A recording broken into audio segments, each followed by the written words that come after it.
ಉತ್ತರ ಕರ್ನಾಟಕ ನ್ಯೂಸ್. ಇದು ಕನ್ನಡದ ಉಸಿರು.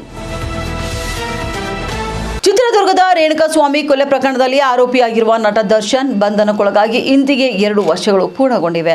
2024 ಜೂನ್ 11ರಂದು ಮೈಸೂರಿನ ಹೋಟೆಲ್ನಲ್ಲಿ ಇದ್ದ ವೇಳೆ ದರ್ಶನ್ ಅವರನ್ನು ಪೊಲೀಸರು ಬಂಧಿಸಿದ್ರು. ಪ್ರಕರಣ ಸಂಬಂಧಪಟ್ಟಂತೆ ದರ್ಶನ್ ಸೇರಿದಂತೆ ಹಲವು ಆರೋಪಿಗಳ ವಿರುದ್ಧವೂ ಕೂಡ ತನಿಖೆ ಮತ್ತು ನ್ಯಾಯಾಂಗ ಪ್ರಕ್ರಿಯೆ ಮುಂದುವರೆದಿದೆ. ಮಧ್ಯಂತರ ಜಾಮೀನು ಪಡೆದು ಹೊರಬಂದಿದ್ದ ದರ್ಶನ್ ನಂತರ ಸುಪ್ರೀಂ ಕೋರ್ಟ್ ಆದೇಶದ ಹಿನ್ನೆಲೆಯಲ್ಲಿ ಮತ್ತೆ ಜೈಲನ್ನು ಸೇರಿದ್ರು.